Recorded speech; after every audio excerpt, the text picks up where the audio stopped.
1360 AM. WNJC, Washington Township, Philadelphia.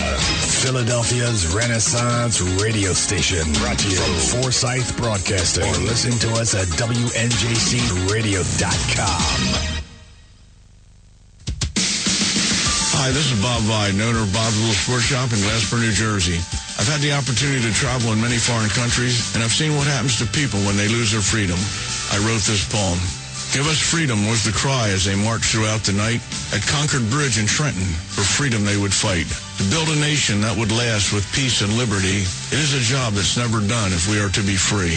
They wrote a declaration to announce that we are free, then a constitution for all the world to see. But this is ink on paper. We must make it last. It must always be defended, and that is quite a task. Today the battle rages for freedom in our land.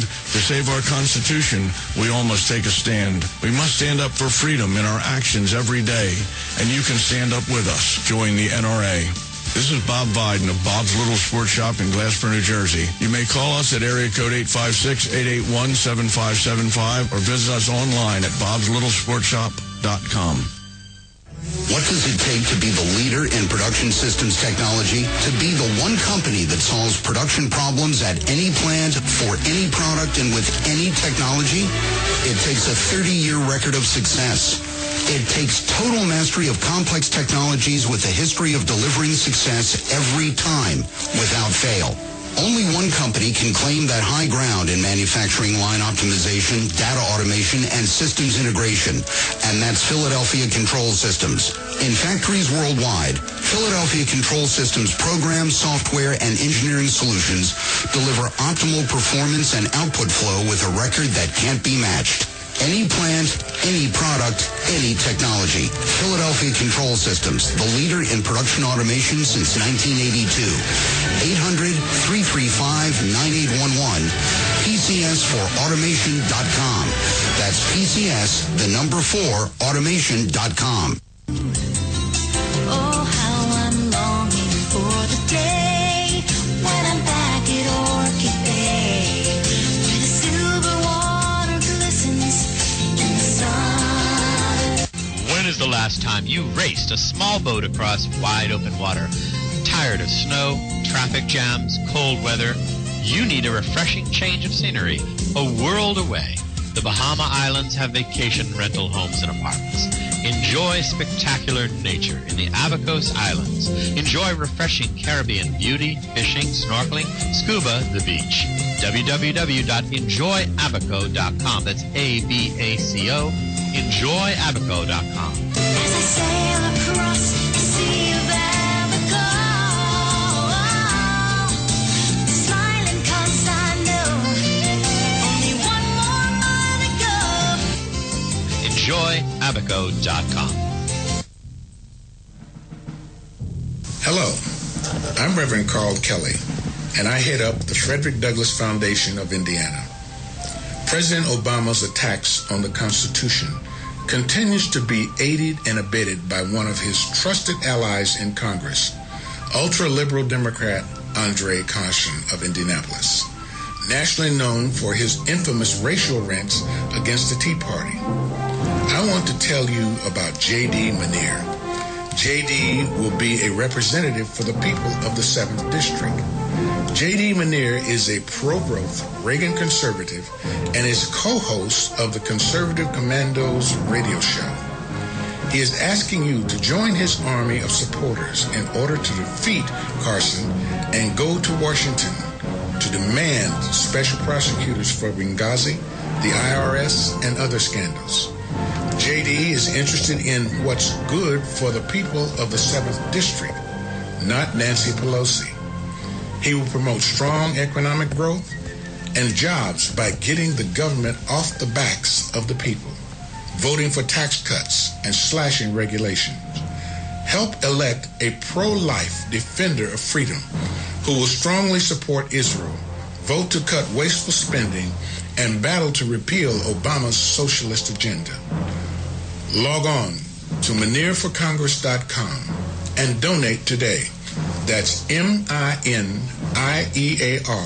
for Congress.com. Paid for and authorized by the J.D. Manier for Congress Committee. I'm J.D. Manier, candidate for the U.S. House of Representatives, Indiana District 7, and I approve of this message.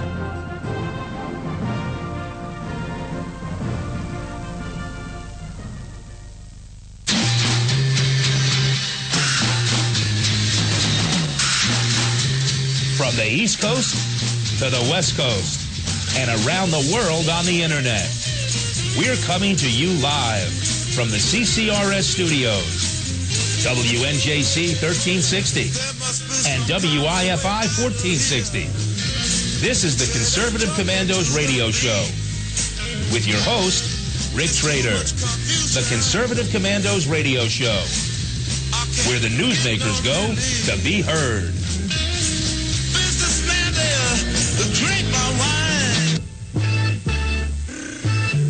You can call the Conservative Commandos radio show at 856-227-1360. Your opinion counts at 856-227-1360. This is Congressman Alan West, and you're listening to the Conservative Commando radio show. Welcome, everybody, and welcome, fellow patriots, and welcome once again to the Conservative Commandos radio show.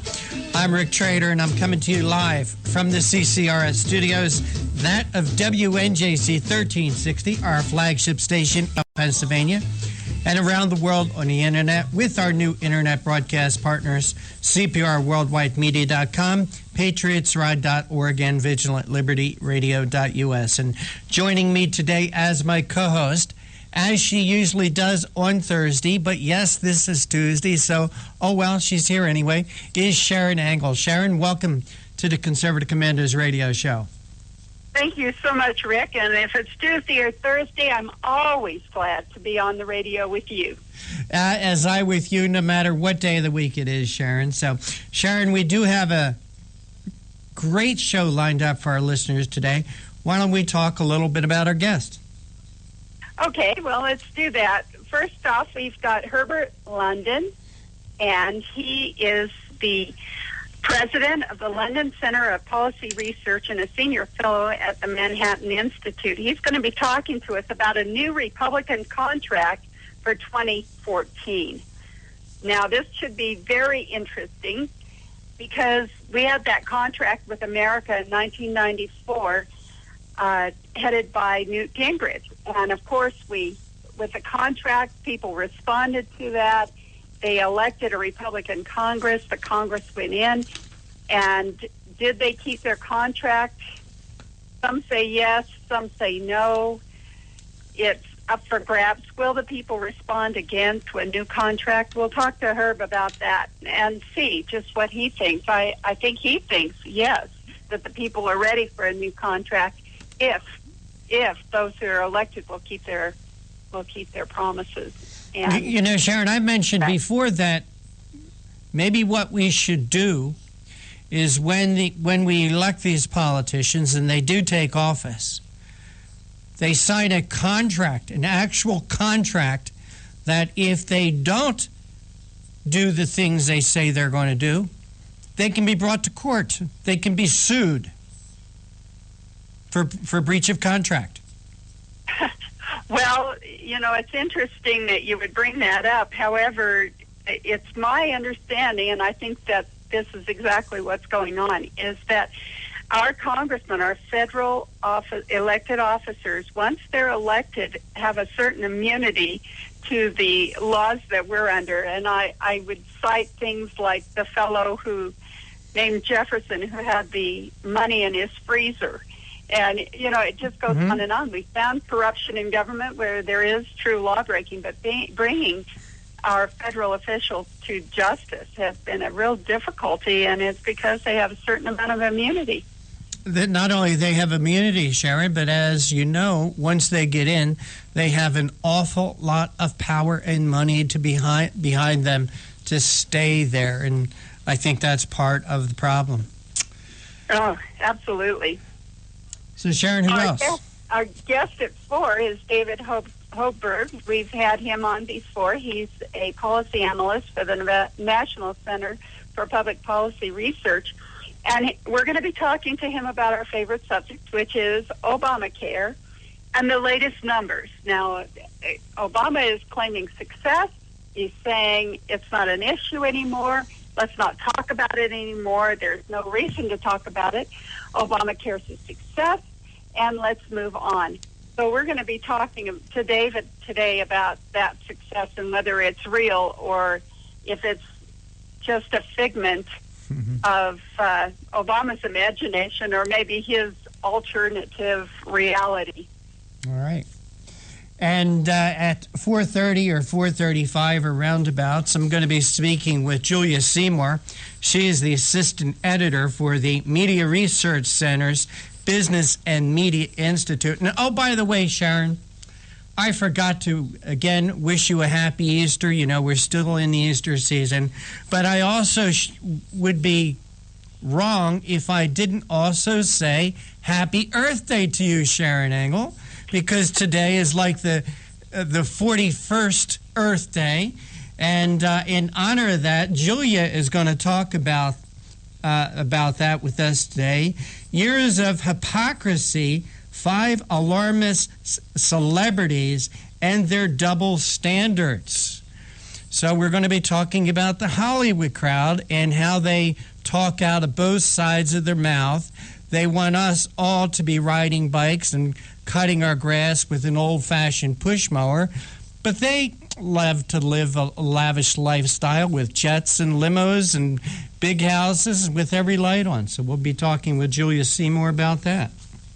It's appropriate on Earth Day to talk about these things because that was, I suppose, the beginning of the incrementalist mentality that has gone on with the left. You know, they instituted Earth Day, and then we've moved all the way through this idea of acknowledging the Earth to the place where we now have global warming and climate change, and the Earth perhaps dictating those who live here. You know, that's truly what they're looking at with all of this environmentalism that has come about in the last 40 years, and that is to make us the servants of the earth rather than the stewards of the earth. So, you know, really the bottom line is there's just too many people, and how do we get rid of all these people? Well, we attack their economic ability to survive. We attack all kinds of ways that people populate the earth, and you know, we went through it in the 60s with zero population growth and all kinds of things that they bring to this agenda about the earth being perhaps our God. Perhaps this is what's going on, is just a form of idolatry. It's interesting that you mentioned the Easter season because most of us realize that there is a God and we're not him, and it truly isn't the earth. The earth is just the planet. But to these guys, I think it's even more than that. I agree. You know, Sharon, speaking of that and speaking of Earth Day and speaking of Easter, watching the idiots on the Weather Channel today, apparently there was some sort of like science fair or something like that in Union Station in Washington. And they interviewed this one woman who, you know, those little Peeps, those marshmallow candy things that you put in Easter baskets, the little Peeps? Yes. Okay, well, they did an experiment. What would happen to us if we would lose our atmosphere, okay? They took these 2 little Peeps, these 2 little marshmallow chicks, and they put them in a vacuum, okay? A glass vacuum that sucks out all the air. So these little Peeps expanded to like 2 to 3 times their normal size. And they say, see, that's what would happen to us if we'd lose our atmosphere. Well, number one, Sharon Engel, we're not going to lose our atmosphere. Oh, maybe someday we will in about 1,000,000 years.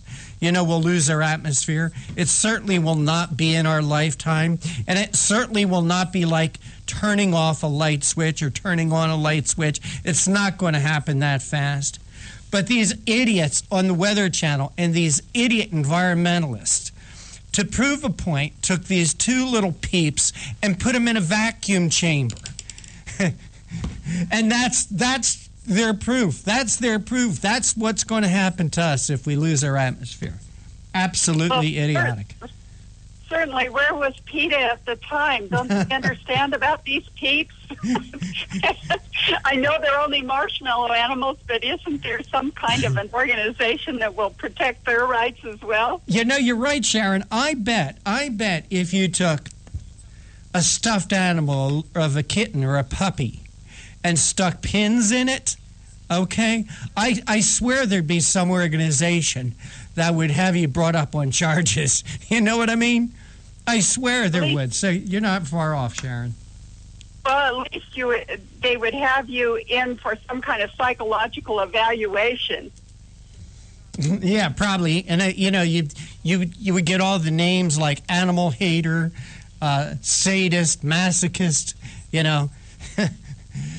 You're right, Sharon. I hadn't thought of that. I wish I had, but I'm glad you did.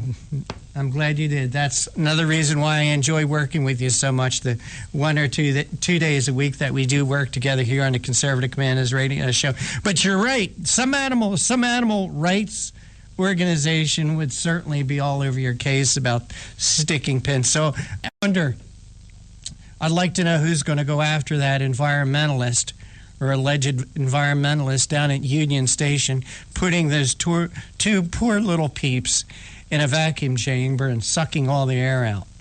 Well, certainly, since peeps, as we did last week on one of our shows, we interviewed a fellow that had written an article about the peeps, that peeps have become more important than Jesus Christ for Easter. And so now we'll that sacrifice the Easter symbol, I would think somebody would be coming out to defend the peeps. Yeah, all right. You're right, Sharon. We can do without Jesus Christ, but we can't do without those peeps. So we're going to go to a break right now, and you're listening to the Conservative Commandos Radio Show with Sharon Angle and Rick Trader, and we're coming to you live from the CCRS studios, that of WNJC 1360, our flagship station in Philadelphia. And once again, our show is brought to you by the First Amendment, and it is protected by the Second. Sharon and I will be right back. Oh, how I'm longing for the day when I'm back at Orchid Bay, where the silver water glistens in the sun. When is the last time you raced a small boat across wide open water? Tired of snow, traffic jams, cold weather? You need a refreshing change of scenery, a world away. The Bahama Islands have vacation rental homes and apartments. Enjoy spectacular nature in the Abacos Islands. Enjoy refreshing Caribbean beauty, fishing, snorkeling, scuba, the beach. www.enjoyabaco.com. That's ABACO. Enjoyabaco.com. As I sail across the sea of Abaco, smiling 'cause I know only one more mile to go. Enjoyabaco.com. What does it take to be the leader in production systems technology? To be the one company that solves production problems at any plant, for any product, and with any technology? It takes a 30-year record of success. It takes total mastery of complex technologies with a history of delivering success every time, without fail. Only one company can claim that high ground in manufacturing line optimization, data automation, and systems integration, and that's Philadelphia Control Systems. In factories worldwide, Philadelphia Control Systems programs, software, and engineering solutions deliver optimal performance and output flow with a record that can't be matched. Any plant, any product, any technology. Philadelphia Control Systems, the leader in production automation since 1982. 800-335-9811, PCS4automation.com. That's PCS4automation.com. Hi, this is Bob Vide, owner of Bob's Little Sports Shop in Glasper, New Jersey. I've had the opportunity to travel in many foreign countries, and I've seen what happens to people when they lose their freedom. I wrote this poem. Give us freedom was the cry as they marched throughout the night. At Concord Bridge in Trenton, for freedom they would fight. To build a nation that would last with peace and liberty, it is a job that's never done if we are to be free. They wrote a declaration to announce that we are free, then a constitution for all the world to see. But this is ink on paper. We must make it last. It must always be defended, and that is quite a task. Today, the battle rages for freedom in our land. To save our Constitution, we all must take a stand. We must stand up for freedom in our actions every day, and you can stand up with us. Join the NRA. This is Bob Biden of Bob's Little Sports Shop in Glasper, New Jersey. You may call us at area code 856-881-7575 or visit us online at bobslittle.sportshop.com. You can call the Conservative Commandos radio show at 856-227-1360. Your opinion counts at 856-227-1360. This is Congressman Alan West, and you're listening to the Conservative Commando Radio Show. And welcome back to the Conservative Commandos Radio Show with Sharon Engel and Rick Trader, coming to you live from the CCRS studios, that of WNJC 1360, our flagship station in Philadelphia. You could also hear rebroadcast of the Conservative Commandos Radio Show at CPRWorldwideMedia.com, PatriotsRide.org, and VigilantLibertyRadio.us. And now you can listen to the Conservative Commandos Radio Show at any time, day or night, by calling 832-999-1199. That's 832-999-1199. And if you call using your cell phone or another phone that you don't pay long-distance charges, there is no extra cost for this call. So we're very excited and proud of that. Sharon Engel, I think we do the Conservative Commandos Radio Show because we want limited government. I think that we are under attack not just by the Democrats and the liberals, but by people in the Republican Party who try to out-Democrat the Democrats, don't you think? I think you're right. Well, Sharon, an email came to me today, and you know I get tons of emails every day, different people, different guest offers to come on a Conservative Commandos Radio Show. But this caught my attention. This was from a group called Americans for Limited Government. Sharon Engel, do you like that title? I sure do. Well, when you hear that title, Sharon, what does it make you think? Well, I would think it would make you say they want limited government, don't they? Yeah, and I would be for that. Wouldn't you, Sharon Engel? I would. But you know, Sharon, sometimes titles and phrases don't necessarily mean what they say or you would think that they would mean. Because I'm going to read a little bit of this email from Americans for Limited Government. Relief may be coming soon for small and medium Main Street businesses as Congress looks at leveling the playing field for them with online retailers. And this is quoting House Majority Leader Eric Cantor. There is a question of what to do for local businesses that have invested in bricks and mortar versus online ones, and how do we do that in a constitutional way to level the playing field? And that came from Utah Congressman Jason Chavez, as they've taken a leadership role as conservatives realize this initiative can, A, help small businesses, and B, provide governors with the opportunity to cut other taxes, including income taxes. Cantor said one way may be to include it in the reauthorization of the Internet Non-Discrimination Act, which is set to expire later this year. Americans for Limited Government supports these efforts to close the sales tax loophole that hurts small businesses and levels the playing field.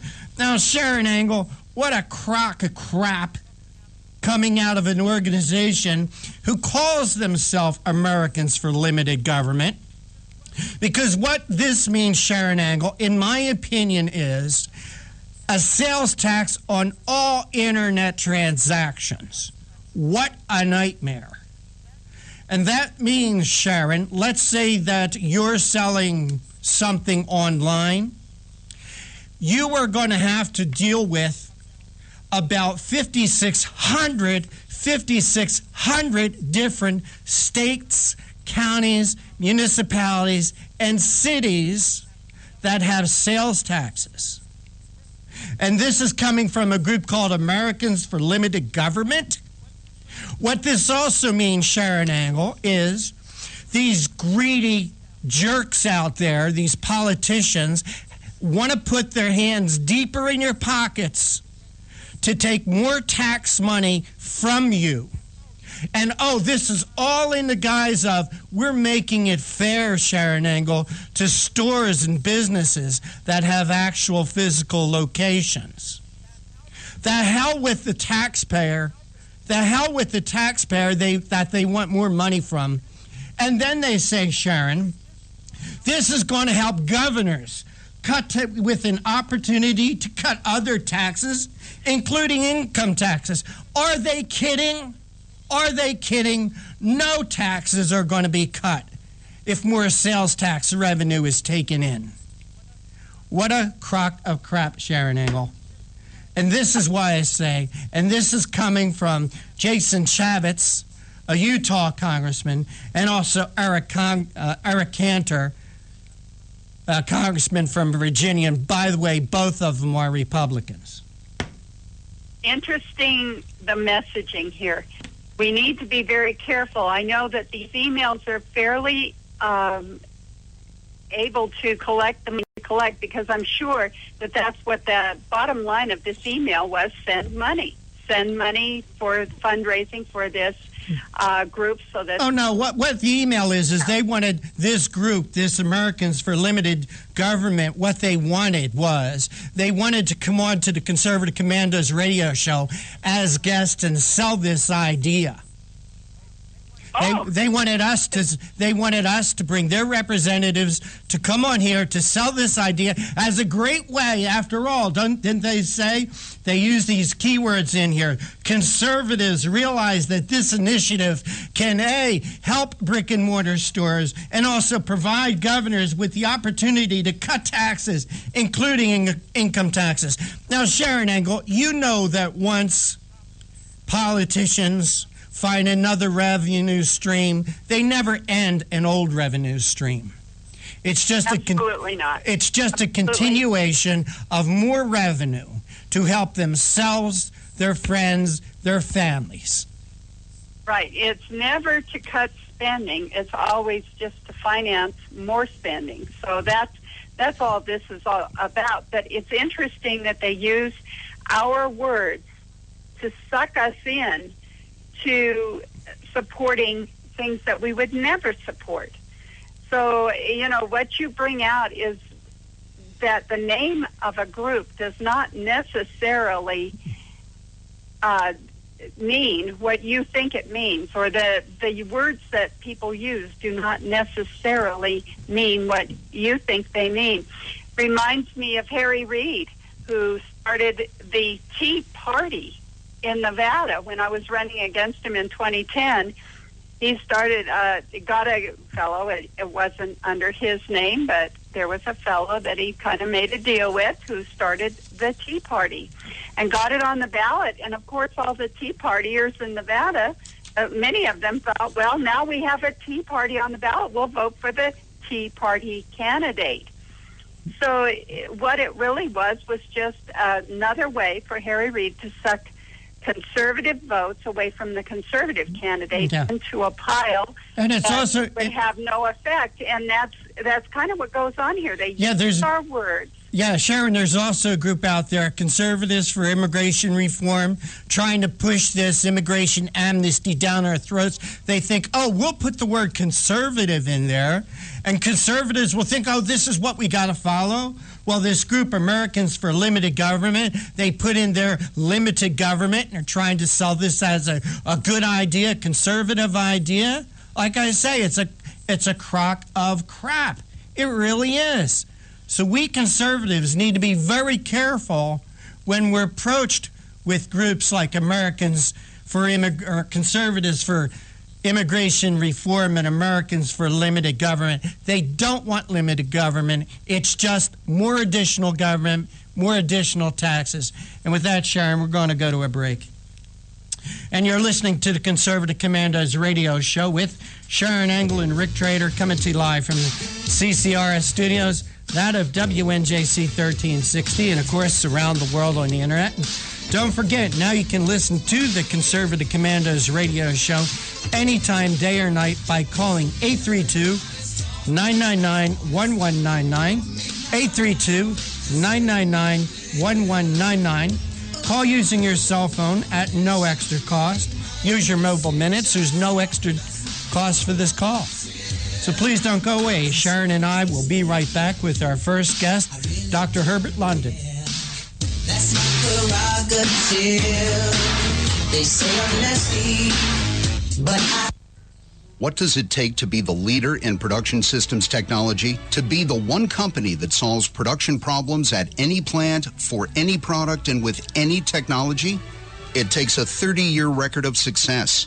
It takes total mastery of complex technologies with a history of delivering success every time, without fail. Only one company can claim that high ground in manufacturing line optimization, data automation, and systems integration, and that's Philadelphia Control Systems. In factories worldwide, Philadelphia Control Systems programs, software, and engineering solutions deliver optimal performance and output flow with a record that can't be matched. Any plant, any product, any technology. Philadelphia Control Systems, the leader in production automation since 1982. 800-335-9811, PCS4automation.com. That's PCS, the number 4, automation.com. Oh, how I'm longing for the day when I'm back at Orchid Bay, where the silver water glistens in the sun. When is the last time you raced a small boat across wide open water? Tired of snow, traffic jams, cold weather? You need a refreshing change of scenery, a world away. The Bahama Islands have vacation rental homes and apartments.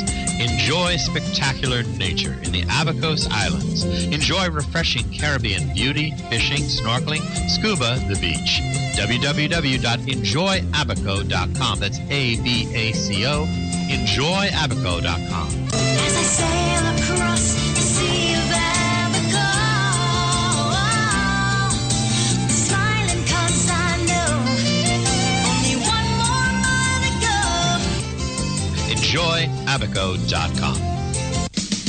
Hi, this is Bob Viden, owner of Bob's Little Sports Shop in Glasper, New Jersey. I've had the opportunity to travel in many foreign countries, and I've seen what happens to people when they lose their freedom. I wrote this poem. Give us freedom was the cry as they marched throughout the night. At Concord Bridge in Trenton, for freedom they would fight. To build a nation that would last with peace and liberty, it is a job that's never done if we are to be free. They wrote a declaration to announce that we are free, then a constitution for all the world to see. But this is ink on paper. We must make it last. It must always be defended, and that is quite a task. Today the battle rages for freedom in our land. To save our Constitution, we all must take a stand. We must stand up for freedom in our actions every day, and you can stand up with us. Join the NRA. This is Bob Viden of Bob's Little Sports Shop in Glasper, New Jersey. You may call us at area code 856-881-7575 or visit us online at bobslittle.sportshop.com. Hello, I'm Reverend Carl Kelly, and I head up the Frederick Douglass Foundation of Indiana. President Obama's attacks on the Constitution continues to be aided and abetted by one of his trusted allies in Congress, ultra-liberal Democrat Andre Caution of Indianapolis, nationally known for his infamous racial rants against the Tea Party. I want to tell you about J.D. Manier. J.D. will be a representative for the people of the 7th District. J.D. Manier is a pro-growth Reagan conservative and is co-host of the Conservative Commandos Radio show.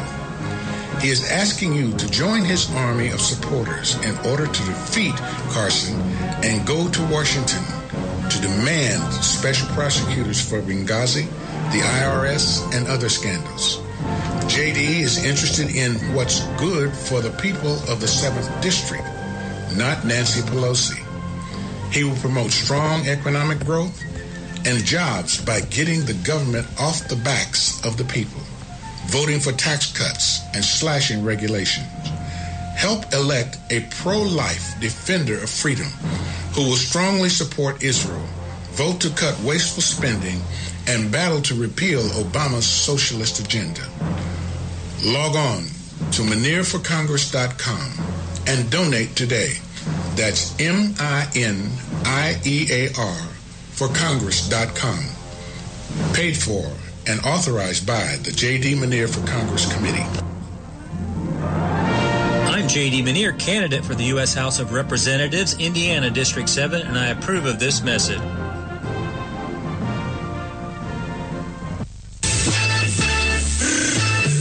You can call the Conservative Commandos radio show at 856-227-1360. Your opinion counts at 856-227-1360. This is Congressman Alan West, and you're listening to the Conservative Commando Radio Show.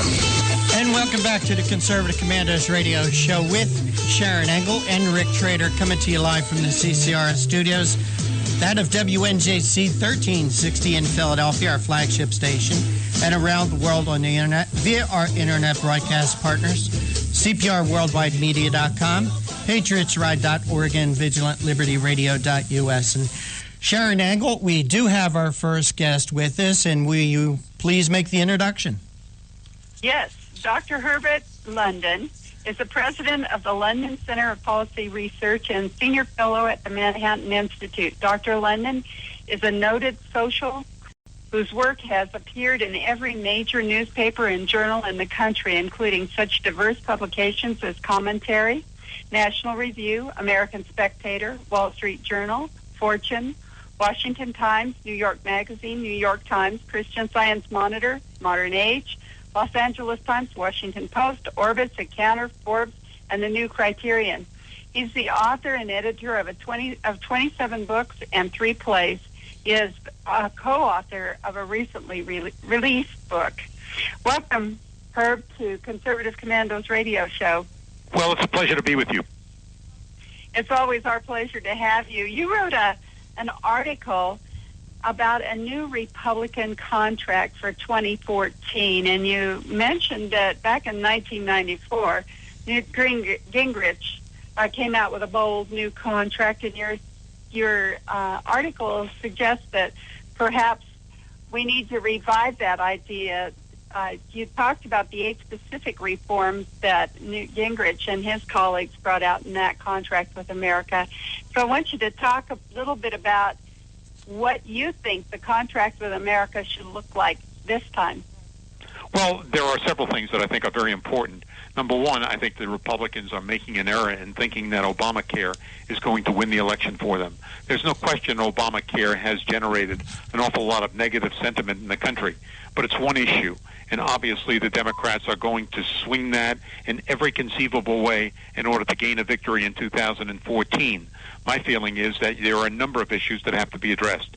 Number one, let's start with maintaining the Constitution of the United States. It seems to me that we've lost a sense of what the Constitution stands for. The President of the United States is supposed to uphold the law. This President has not done so, even with his own laws, which he continually revises as a result of presidential dictum. We do not have an imperial presidency, nor do we want one. And so adherence to the Constitution should be the first and overarching responsibility of the Republicans during the course of this campaign. Number two, I think we ought to talk about alternatives to health care. If, in fact, the Obama plan doesn't work, the Republicans ought to be perfectly clear about what kind of system would work. And recognizing the value of the free market, the Republicans ought to give some attention to a medical care program that realizes the gains that could be made with a free market health care plan that would benefit everyone, including the possibility of some catastrophic insurance for all Americans.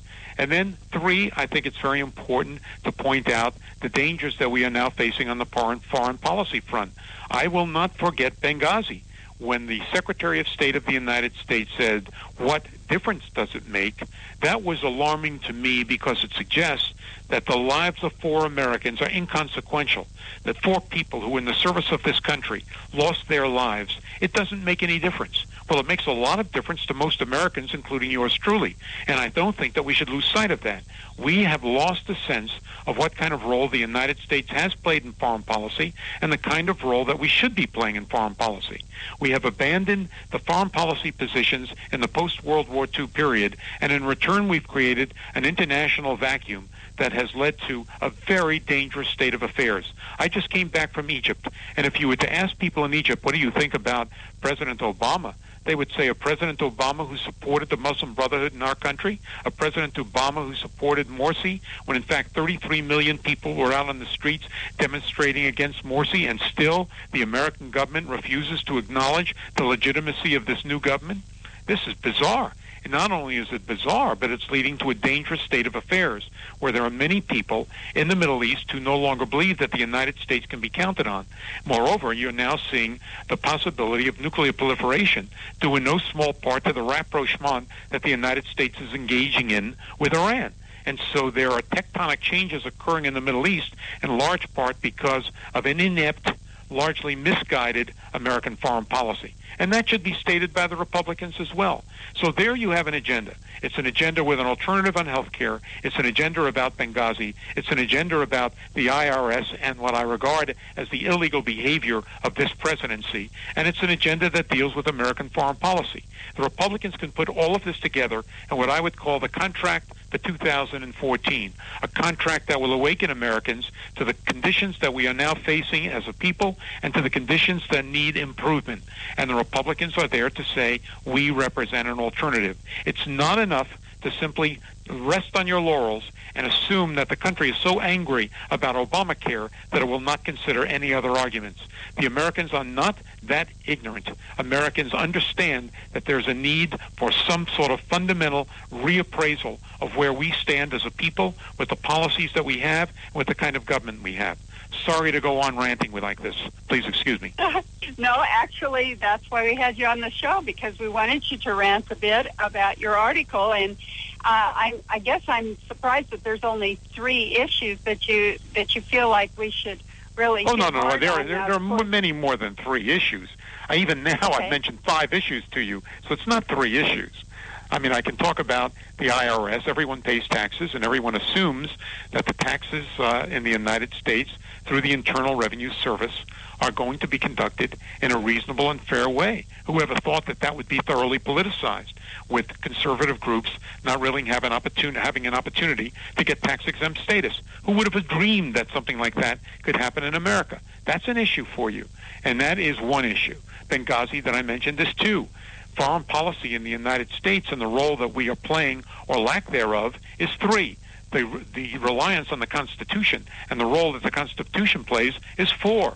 An imperial presidency is something that no American wants, and that's 5. So I've given you 5 issues to think about, not 1 or 2. Okay.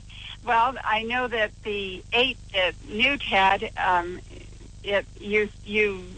Well, look, I could talk about. I'll give you 6, 7, and 8 if you want them. I mean, I don't know how long to go on or how much time you have, but tax policy in the United States, in my judgment, is not fair. And what we need is a flat tax. A flat tax would inspire an awful lot of economic activity in the United States. So that is something that the Republicans can stand for. If you had a flat tax, you can improve conditions in the United States dramatically. Number 7, I think it's very important for Americans to understand, if you want to improve the state of the economy, then we have to give some consideration to fracking across the board. States like New York that refuse to engage in fracking are doing that to appease the environmental community. But when you consider the opportunities, economic opportunities that exist with fracking, we ought to say that here's a government and an opportunity for the Republican Party to get behind fracking as a way to improve the economic conditions in the country.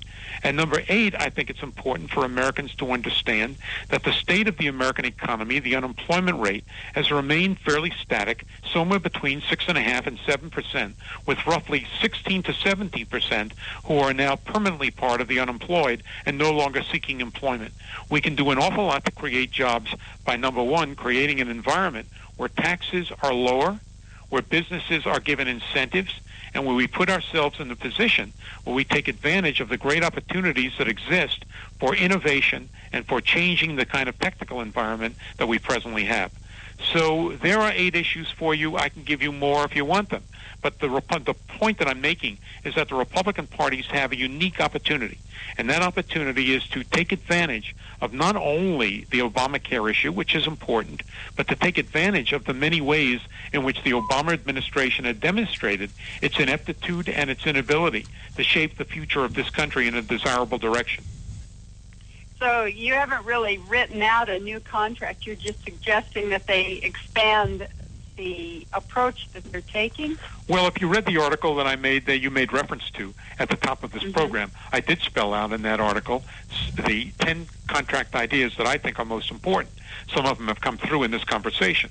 But it seems to me that there are 10 ideas, and there's no reason why a Newt Gingrich or some leader in the Republican Party isn't in the position of saying, look, these are the issues that we're going to unite the Republican Party around. But more significantly, this is a new contract for America in 2014. We as a party recognize the need for change. We recognize the need for some kind of adjustment in the way in which the present government is conducting itself, and here are our answers. And those answers should be quite specific. When I say let's return to an originalist understanding of the Constitution, what I'm saying is that the behavior of our president clearly suggests that he is not interested in maintaining the character of our Constitution. Now, hey, Dr. Brooks. Law of the land. Dr. Brooks, Rick Trader speaking. Could you hold on just for a minute or so? We got to go to a break. We'd like to continue this conversation with you. Sure. All right, you are listening to the Conservative Commandos radio show with Sharon Angle and Rick Trader, coming to you live from the CCRS studios, that of WNJC 1360 and around the world on the internet. Our guest this segment is Dr. Herbert London. He's the president of the London Center for Public Policy Research and a senior fellow at the Manhattan Institute. We're talking with him about an article he wrote on the Daily Caller called A New Republican Contract 14. Please don't go away. We'll be right back. They say I'm nasty, but Oh, how I'm longing for the day when I'm back at Orchid Bay, where the silver water glistens in the sun. When is the last time you raced a small boat across wide open water? Tired of snow, traffic jams, cold weather? You need a refreshing change of scenery, a world away. The Bahama Islands have vacation rental homes and apartments. Enjoy spectacular nature in the Abacos Islands. Enjoy refreshing Caribbean beauty, fishing, snorkeling, scuba, the beach. www.enjoyabaco.com. That's ABACO. Enjoyabaco.com. As I sail across the sea of Abaco, smiling 'cause I know only one more mile to go. Enjoyabaco.com. Hi, this is Bob Vide, owner of Bob's Little Sports Shop in Glasper, New Jersey. I've had the opportunity to travel in many foreign countries, and I've seen what happens to people when they lose their freedom. I wrote this poem. Give us freedom was the cry as they marched throughout the night. At Concord Bridge in Trenton, for freedom they would fight. To build a nation that would last with peace and liberty, it is a job that's never done if we are to be free. They wrote a declaration to announce that we are free, then a constitution for all the world to see. But this is ink on paper. We must make it last. It must always be defended, and that is quite a task. Today the battle rages for freedom in our land. To save our Constitution, we all must take a stand. We must stand up for freedom in our actions every day, and you can stand up with us. Join the NRA. This is Bob Viden of Bob's Little Sports Shop in Glasper, New Jersey. You may call us at area code 856-881-7575 or visit us online at bobslittle.sportshop.com. You can call the Conservative Commandos radio show at 856-227-1360. Your opinion counts at 856-227-1360. This is Congressman Alan West, and you're listening to the Conservative Commando Radio Show.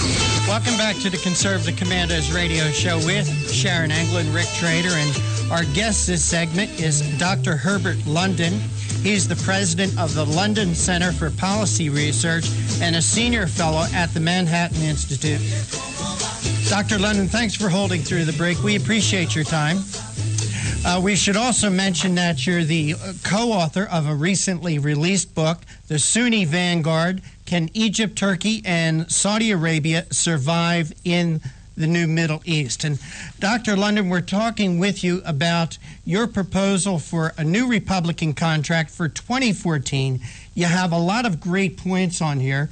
And my question to you is there Republican leadership in Congress now, the way there was in 1994, to actually go through it with an idea like this? Well, I don't know who the Newt Gingrich is of this decade, but it seems to me that this is an extraordinary opportunity for a leader to emerge in the Republican Party who can take hold of this general idea and say, you know what, we are going to go out there with a plan for America. It's not simply going to be reliant on the dissatisfaction with Obamacare. We're going to put something forward that represents the ideas of our party and a belief that the American people want to embrace some very different positions than the ones that led to Democratic success in 2008 and 2012. And I think that there is that opportunity. Now, I could be mistaken. There are many Republicans who believe, let's not confuse the issue. We can win this off-year election just by staying firm on the Obamacare position, that Obamacare has been a failure, that the American people are dissatisfied. All of that is true, but is that sufficient to mobilize the kind of support the party needs? I don't think so, and that's why I wrote this piece. I believe that it's important for the Republicans to recognize that this is an opportunity to create a mandate for the future, one that they can capitalize on not only in 2014, but use it as a way of setting the stage, the pathway to victory in 2016. And it's important that we recapture the presidency. So in my judgment, this is the way to go. There are people within the party who obviously disagree with me. I suspect that Mr. Boehner would disagree with me, but I don't really care. My feeling is that this is the time to take hold of the party and to give the American people a real choice of options. Dr. London, I agree with you in everything you say. In fact, I think there's a couple of things working for us this time that we really didn't even have in 1994. Number one, in 1994, the Republicans put out this idea primarily, and as you have in your article, via TV Guide, that were separately distributed 38.5 million copies to Americans. Well, today we have the Internet. So I think that opens it up to a lot of other great possibilities. Also in 1990... Social media, I think you're absolutely right. Excuse me for interrupting. No problem. I think social media provides a terrific opportunity, and I don't think the Republicans have been very clever about the use of social media, certainly not as clever as the Democrats have been in using the social media for their positions. Number two, as you say, we do have Obamacare, which I think is opening up. I think, in a way, Obamacare is the dark cloud with the silver lining. And the silver lining is the unpopularity of Obamacare, the more that people get to know about it.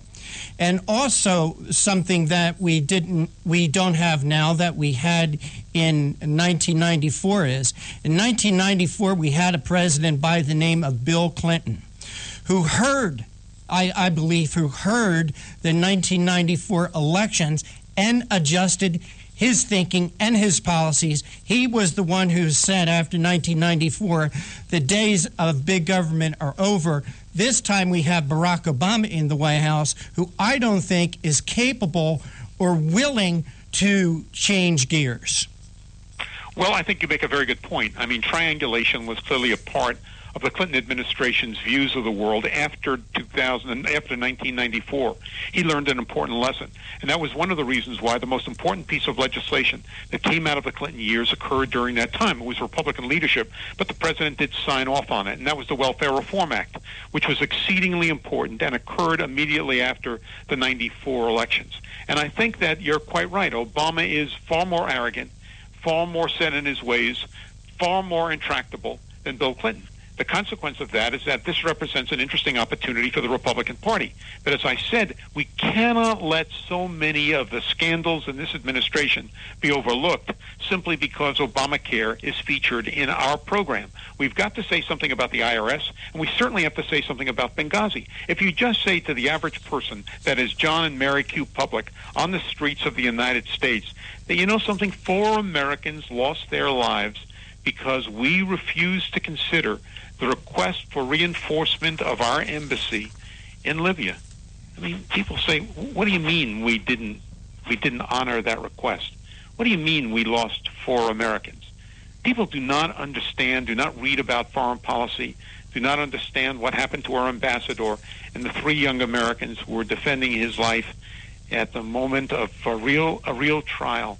And it seems to me that you can elicit an awful lot of concern about what kind of precedent and what kind of directions has this administration led us.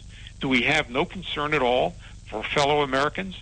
Does it really not make a difference whether they die or live?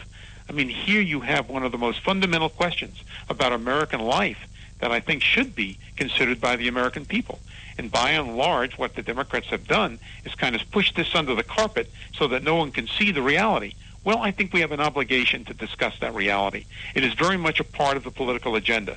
And if it's not going to be addressed in the House through the hearings that we are presently engaged in or a select committee, then I think it should be part of the campaign. And that is true of the IRS, and it's true of the NSA, and it's true of all of the alphabet soup scandals that have emerged during the Obama years. So there's a lot that the Republicans can say, and certainly they should be able to say it cleverly. Just a follow-up on what Rick was saying, Dr. London, about the leadership in the Congress, who's going to step forward. Is there, or do you not see this, there a schism between the ideals that are going on in Washington, D.C. and those at the grassroots of America? It seems that there's a bit of a disconnect here, and what you're proposing there may not ring true in the grassroots of America. And I guess what I'm seeing out here is that some of these issues, as you say, are really important, but they're not really being addressed in Washington, D.C. So how do we bridge that gap, or is there no gap? Well, when you say, I think grassroots America will respond very affirmatively to the proposal that I'm making. In fact, I don't have empirical evidence to support that position, but I travel the country. I speak to a lot of people, and I think many who might very well consider a vote for a Republican Party are saying, where is the Republican Party? What do they stand for? Are they 60 or 70% Democrats? And if they are, why not vote for the genuine article? I think it's time for the party to be bold. I think this is not a time to simply rest on your laurels and assume that the Obama administration have screwed things up so badly with Obamacare that we're going to win the election on that one issue. I don't believe that. I think that it's a mistake. And even if the Republicans win, they should be developing a mandate for their future, a future of the country as they see it. And that, it seems to me, is the responsibility of a political party. If the Republicans can't do that, I'd be very surprised, because despite the fact that there is a degree of caution, maybe too much caution, within the ranks of the Republican Party, there are those who recognize the need for boldness.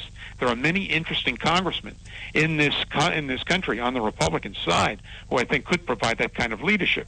The Jim Jordans and the Ted Cruzes in the Senate side. I mean, there are people like that, the Louis Gohmerts.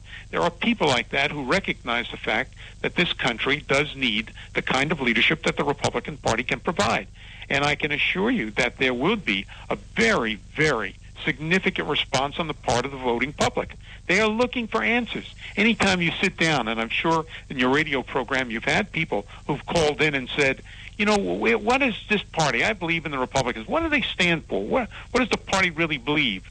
And I think it's time for the party to assert itself in an election where it talks about very basic principles.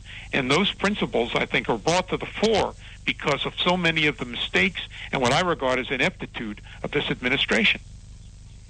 I think there's an alienation that goes on with the base as well. The base, as you note in your speeches, I'm sure, is very pro-life, pro-marriage, and yet the Republican Party has almost divorced itself from those two positions, and that doesn't mean that the press won't continue to assault candidates on those issues. We're going to have to wrap this up because we've run out of time, and I'm so sorry for that, but I would like to have you give our audience a way that they can follow you, a website, perhaps where you're going to be speaking next. Well, you can always follow me through londoncenter.org, and I'm always pleased to respond to people who are interested in ideas. So those people who might be detractors, as well as those people who are supporters, are welcome to join me on the website. Could you also give us the name of your book? The name of the recent book is The Sunni Vanguard, and there are 3 authors, Herbert London, David Goldman, Jed Babin. And where is it available? It is available on Amazon and easy to obtain. Great. Thank you so much for being here with us, Dr. Herb London, on Conservative Commandos radio show. Always a pleasure to be with you. Thank you. Okay, we are going to take a break. You're listening to the Conservative Commandos radio show with Sharon Engel and Rick Trader, coming to you live from the CCRS studios, that of WNJC 1360, our flagship station in Philadelphia, and around the world on the internet via our new internet broadcast partners, CPRWorldwideMedia.com, PatriotsRide.org, and VigilantLibertyRadio.us. And don't forget, now you can listen to the Conservative Commandos anytime by calling 832-999-1199. Be the leader in production systems technology, to be the one company that solves production problems at any plant, for any product, and with any technology. It takes a 30-year record of success. It takes total mastery of complex technologies with a history of delivering success every time, without fail. Only one company can claim that high ground in manufacturing line optimization, data automation, and systems integration, and that's Philadelphia Control Systems. In factories worldwide, Philadelphia Control Systems programs, software, and engineering solutions deliver optimal performance and output flow with a record that can't be matched.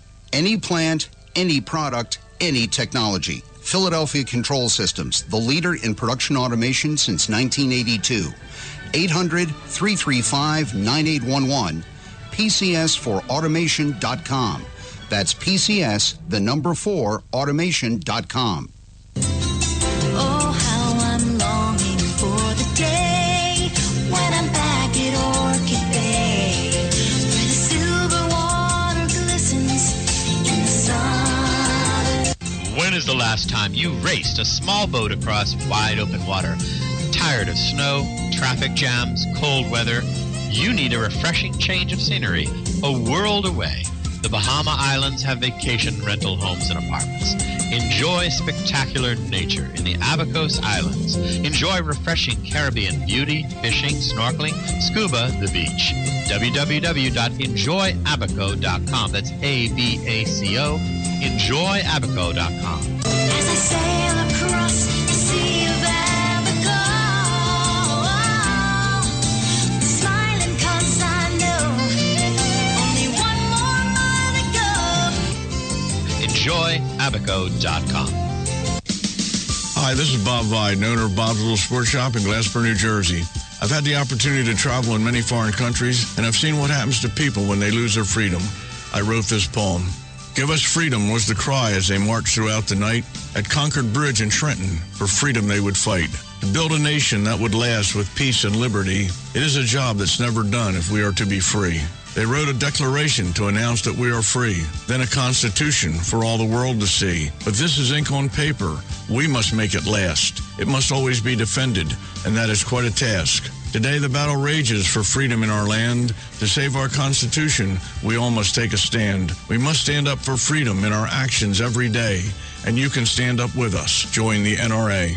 This is Bob Viden of Bob's Little Sports Shop in Glasper, New Jersey. You may call us at area code 856-881-7575 or visit us online at bobslittle.sportshop.com.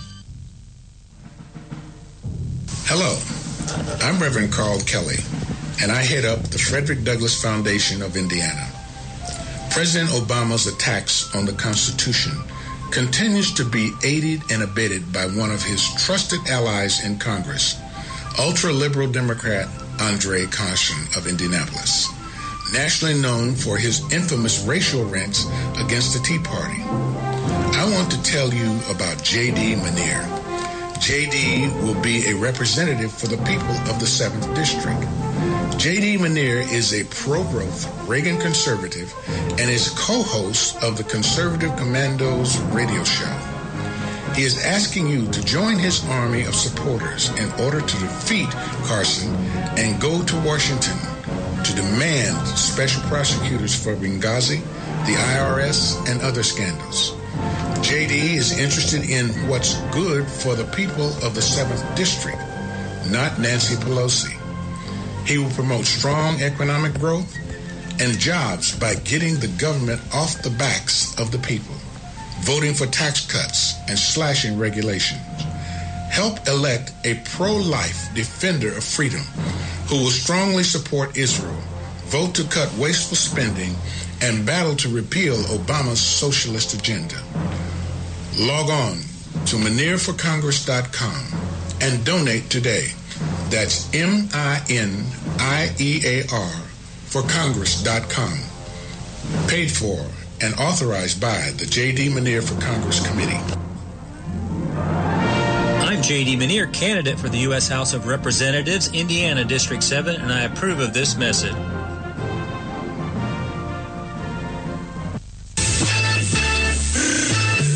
You can call the Conservative Commandos Radio Show at 856-227-1360. Your opinion counts at 856-227-1360.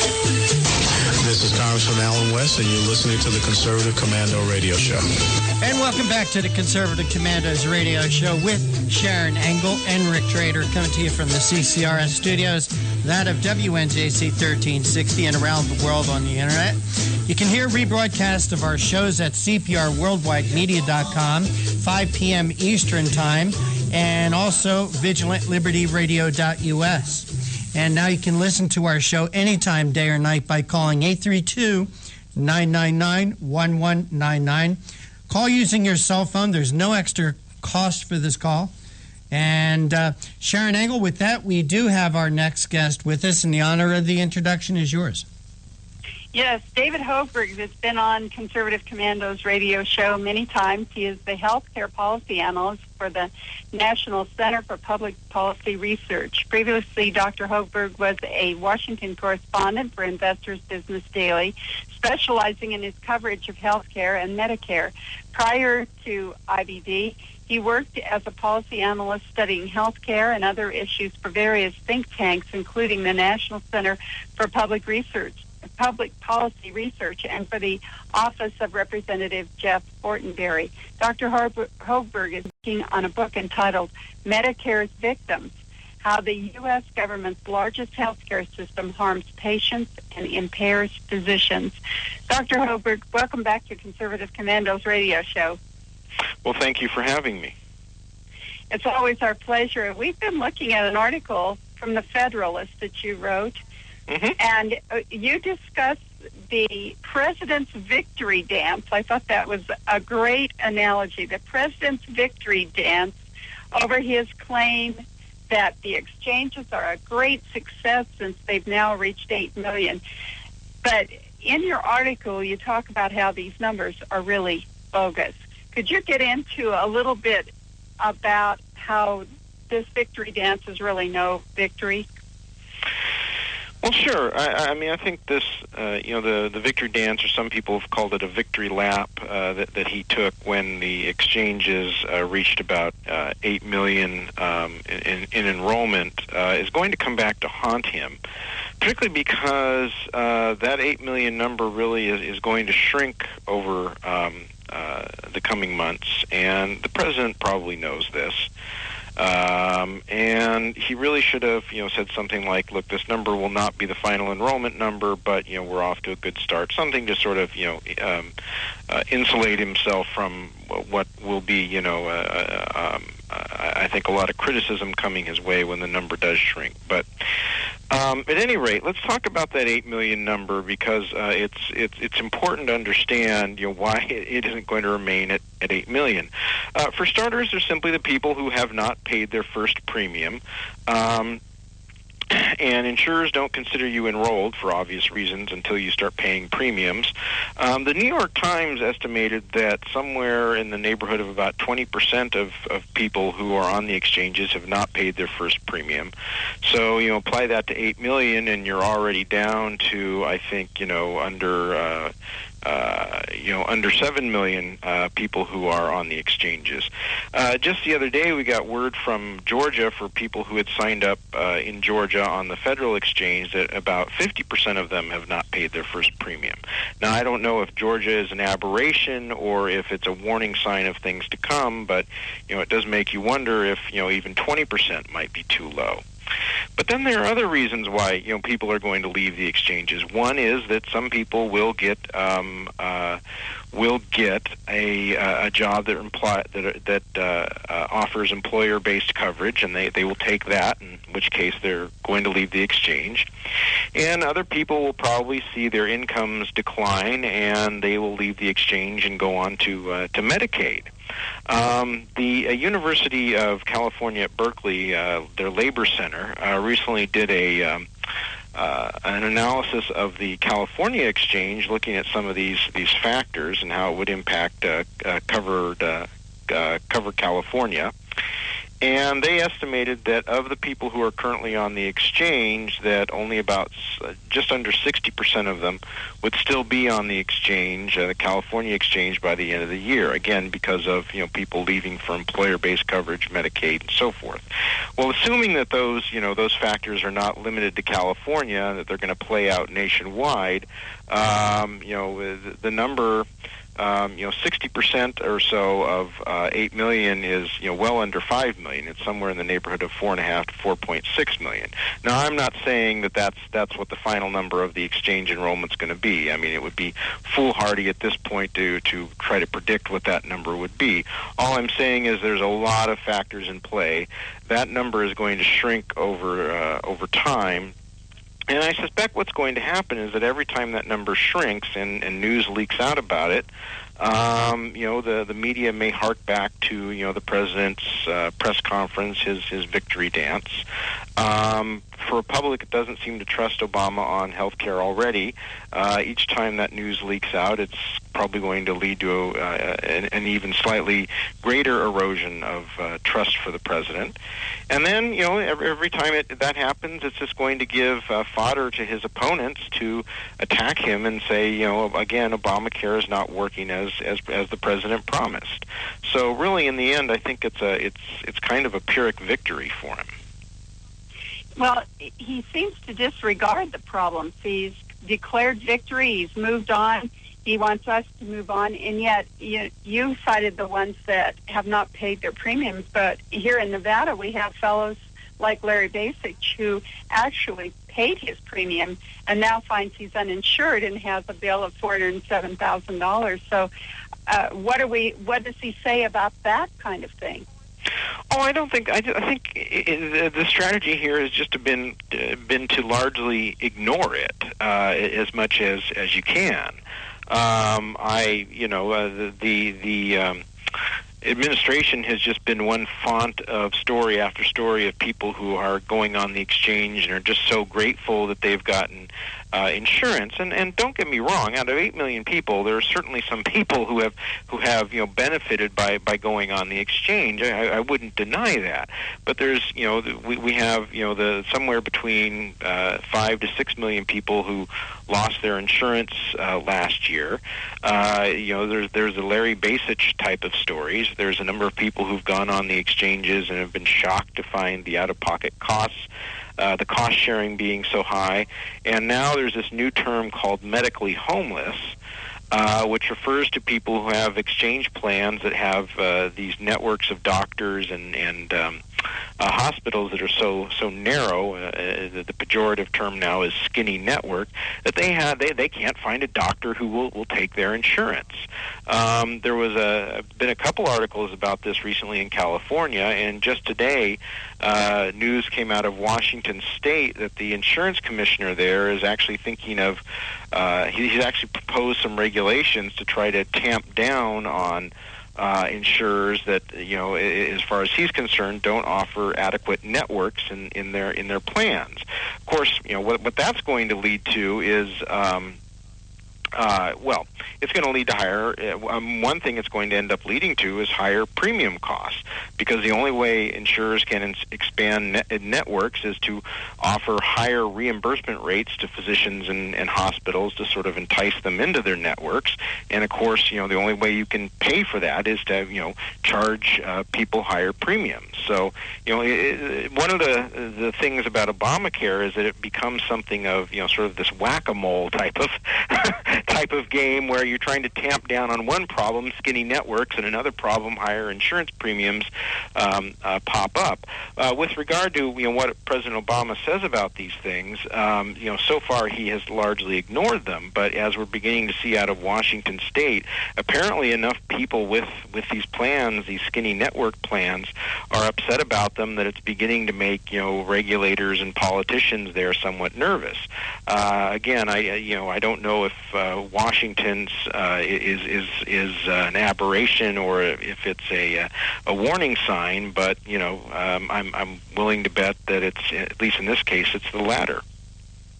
We've been talking with Dr. David Hoberg, who is the healthcare policy analyst for the National Center of Public Policy Research. Dr. Hoberg, can you stay through the break with us? We have more questions, and we'd like our audience to hear more about this.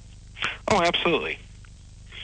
We'll be right back after this break with our guest, Dr. Hoberg, who has been talking to us about the president's victory dance over this 7 or 8 million that he claims is a real victory, and yet this is hollow, and how these numbers are probably bogus, or, as they say, mostly false. We'll be right back after our break. You're listening to the Conservative Commandos Radio Show with Sharon Engel and Rick Trader, coming to you from the CCRS studios, that of WNJC 1360, and around the world on the internet. And now you can listen to the Conservative Commandos Radio Show anytime, day or night, by calling 832-999-1199. Oh, how I'm longing for the day when I'm back at Orchid Bay, where the silver water glistens in the sun. When is the last time you raced a small boat across wide open water? Tired of snow, traffic jams, cold weather? You need a refreshing change of scenery, a world away. The Bahama Islands have vacation rental homes and apartments.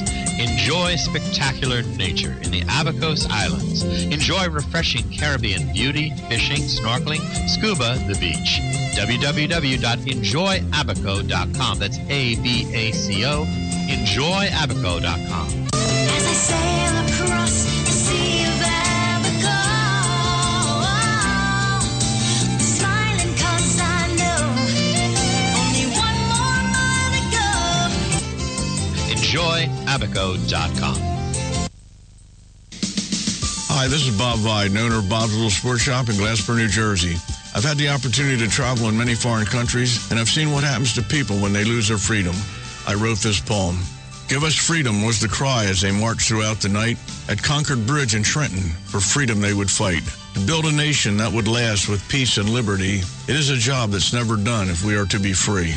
They wrote a declaration to announce that we are free, then a constitution for all the world to see. But this is ink on paper. We must make it last. It must always be defended, and that is quite a task. Today the battle rages for freedom in our land. To save our Constitution, stand. We must stand up for freedom in our actions every day, and you can stand up with us. Join the NRA. This is Bob Viden of Bob's Little Sports Shop in Glassboro, New Jersey. You may call us at area code 856-881-7575 or visit us online at bobslittlesportshop.com. You can call the Conservative Commandos radio show at 856-227-1360. Your opinion counts at 856-227-1360. This is Congressman Alan West, and you're listening to the Conservative Commando Radio Show. And today here on the Conservative Commandos Radio Show, we're speaking with Dr. David Hochberg. He's a healthcare policy analyst for the National Center for Public Policy Research, and we're discussing a recent article that Dr. Hochberg wrote from the Federalist, Why Obamacare's Enrollment Triumph Will Provide Fleeting. Dr. Hochberg, thanks for holding through the break. We appreciate your time. Certainly, and feel free to call me David. Okay. David, all these numbers to me just don't hunt, okay? It's, it just doesn't hunt. I'm sorry. First of all, they said they would have to get 7 million people for this to work, to enroll for this to work. Right up to the last moment, every number that we heard were like half of that 7 million. And then they announced that, well, we got 7.1 million, miraculously.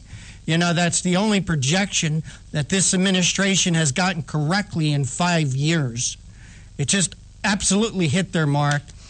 Another thing, David, that I keep have to wonder about is every month we hear unemployment numbers that come out, and then they're always revised, and they're always revised to the worse. This idea that, what if they got 8 million people to enroll? That's out of 350 million people. So we're changing our entire healthcare system for that. And David, the numbers. I would think out of the numbers who have enrolled, most of these people enrolled in these exchanges was because they were kicked off of their present policies because of Obamacare. I would like to know the numbers of the young and uninsured that were supposed to enroll in this. I would like to know the numbers of people with pre-existing conditions that enrolled in this, and the number of young children that enrolled in this. You see what I'm getting, David? These numbers just don't hunt. Well, no, I see exactly what you're getting at. There's a lot of data that we'd like to have that would allow us to gauge exactly how effective Obamacare has been, or as the case may be, ineffective, and we don't have it. One of the most important ones, of course, is how much is this law going to actually reduce the number of uninsured? We don't have an actual head count of the number of people who were previously uninsured who have gone on the exchanges. And, what we have are some polls that have given us some estimates, but and as best we can tell from that, it might be at most of those 8 million, maybe 3 million of them were previously uninsured. But, again, not every one of those 3 million will end up paying their premium either. So, again, we just don't know. The other thing we don't know is of the 6 million people who lost their insurance, had their insurance canceled last year, how many of those have decided to go uninsured? Now, I suspect it's not that many. I mean, these were people who wanted insurance to begin with. They were on the individual market already. And I suspect they went out and got a plan somewhere. But, still, I suspect that some of them did throw up their hands and say, to heck with this, we'll just go uninsured. And if, it's in the neighborhood of $500,000, $1 million, that's going to offset whatever insurance gains you made in the in the exchanges. The other thing, we actually kind of do know sort of how many young people in the age of 18 to 34 have signed up, and it's below what the Obama administration said it would need. So we do have some data like that, but there's still a lot of data out there that we don't have, we'd like to have, and who knows if we'll ever get an exact count on some of these things. And David, another question for you. Have you ever seen a political football like this that has been kicked down the field so often, so long, so many times? Well, if you mean things like, suspending the employer mandate, allowing people who lost their insurance to get back on their insurance for 2 years, and all of that sort of thing, in terms of just, thumb, and it's not just, it's better described as thumbing their, the president sort of thumbing his nose at the rule of law. No, I have not seen this ever in my lifetime, and it really, it's really bothersome and should be really a major point of concern for most people. I mean, presidents, need to follow the rule of law as best as possible, because we need to be a nation of laws, not of men. I mean, you look at what's going on out in Nevada with Mr. Bundy.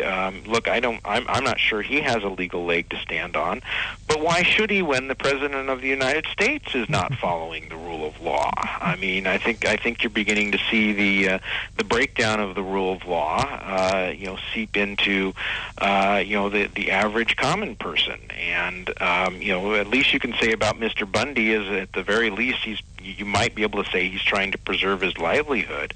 But all the president is trying to do is maximize his political gain, winning elections and so forth. Look, once rule of law goes in a democratic society, it's very hard to get it back, and you're probably not. You're not going to long have a democratic, free society without the rule of law. So what we're seeing here with this law and the president's actions is really, to me, is quite disturbing. Sharon, with that, I'll throw it back to you. Well, I do have a question for you. Do you have a sequel coming out to Medicare Victims, how the U.S. government's largest healthcare system harms patients and impairs physicians? It seems like you could just go on with a sequel to Obamacare. Obamacare Victims. Well, first things first, let's get that book out first, which I'm aiming for sometime early next year, and then we'll see. It is. I'd like to write something about Obamacare at some point, give it a somewhat longer treatment than, policy studies and so forth. But we'll see. At this point, I don't have any plans for any other books beyond that one. But that's only because, that one's not out yet. Well, David, I think Sharon's right. I mean, I think you could make this a series. Just keep, every 6 months, just to revise it, come out with more horror stories, because I think that's exactly what is going to happen. It's going to be a never-ending tale. It might go on longer than The Sopranos. Who knows? Yeah. Well, let's hope not. Let's hope we can get this thing, repealed and replaced with an actual free market healthcare system. I should add that, what we had prior to Obamacare was not a free market healthcare system, not by any stretch of the imagination. I mean, if you compare what the healthcare market look like in terms of the amount of government interference in that market, and then compare it to other markets that don't have anywhere, that are generally free. I mean, most other markets don't have anywhere near that sort of government interference that the healthcare market does, and did prior to Obamacare. I mean, we really need policy changes that maximize consumers and individuals' liberty and does not interfere with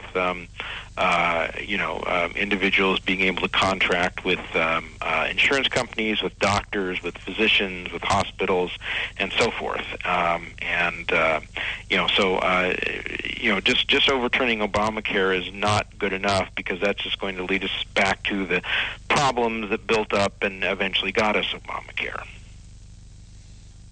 Well, I know that your title, Healthcare System Harms Patients and Impairs Physicians. Could you just kind of name some of those that we've found with Medicare, so that we understand? We've had government health care before, and truly it doesn't work even with Medicare. It really doesn't work. Well, the thing that interested me about Medicare was how much, in terms of seniors, how much they liked it. And I was thinking about that one day, and I just started digging into it, and that kind of what got, helped me develop the idea for the book. I mean, one of the problems about any government-run healthcare system is that the care you becomes more dependent on political clout than anything else. That is, the ability to influence a politician's re-election chances. And one of the problems... Pardon?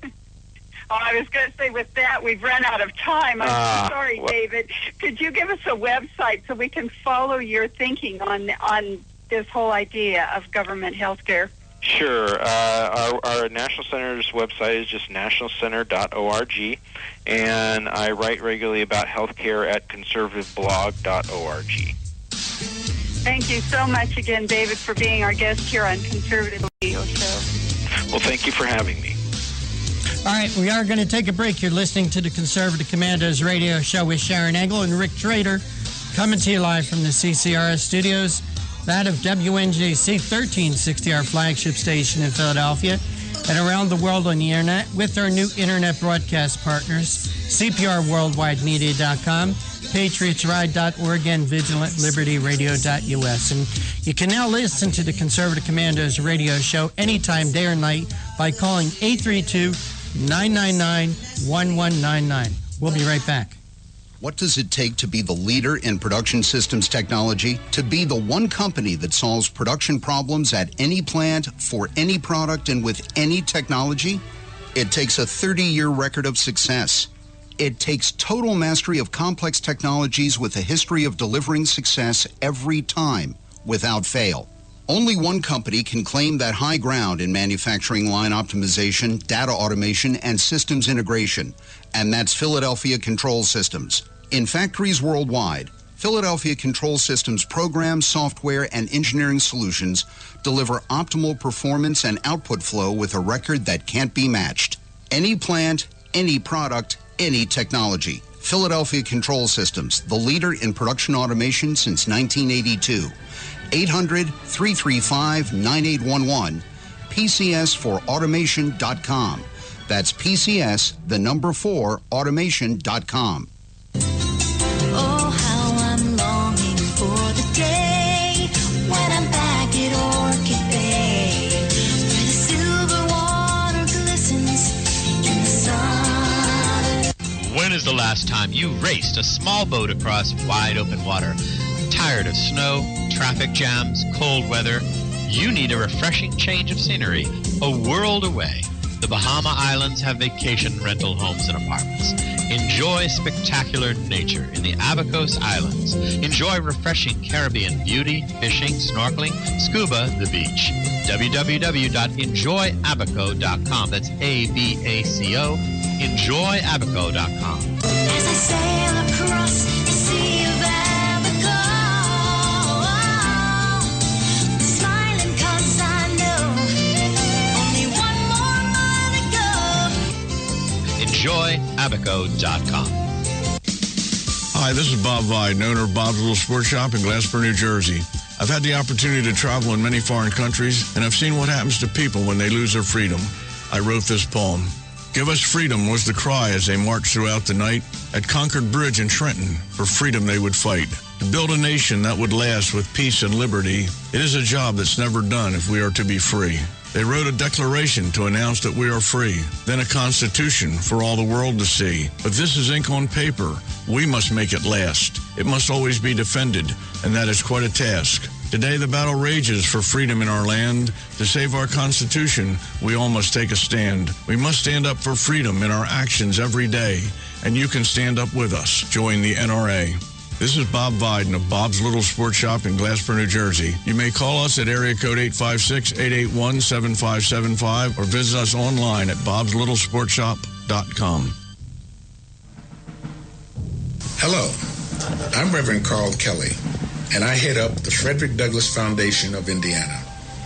President Obama's attacks on the Constitution continues to be aided and abetted by one of his trusted allies in Congress, ultra-liberal Democrat Andre Caution of Indianapolis, nationally known for his infamous racial rants against the Tea Party. I want to tell you about J.D. Manier. J.D. will be a representative for the people of the 7th District. J.D. Manier is a pro-growth Reagan conservative and is co-host of the Conservative Commandos Radio Show. He is asking you to join his army of supporters in order to defeat Carson and go to Washington to demand special prosecutors for Benghazi, the IRS, and other scandals. JD is interested in what's good for the people of the 7th District, not Nancy Pelosi. He will promote strong economic growth and jobs by getting the government off the backs of the people, voting for tax cuts and slashing regulations. Help elect a pro-life defender of freedom who will strongly support Israel, vote to cut wasteful spending, and battle to repeal Obama's socialist agenda. Log on to ManierForCongress.com and donate today. That's MINIEAR for Congress.com. Paid for and authorized by the J.D. Manier for Congress Committee. I'm J.D. Manier, candidate for the U.S. House of Representatives, Indiana District 7, and I approve of this message.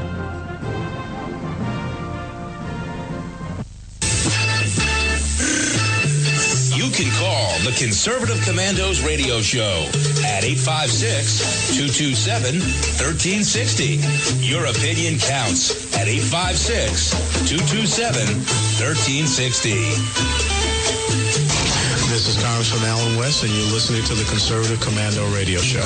And welcome back to the Conservative Commandos Radio Show with Sharon Engel and Rick Trader, coming to you from the CCRS studios, that of WNJC 1360, our flagship station, and around the world on the internet with our new internet broadcast partners, CPRWorldwideMedia.com, PatriotsRide.org, and VigilantLibertyRadio.us, and you can also listen to the Conservative Commandos Radio Show anytime, day or night, by calling 832-999-1199.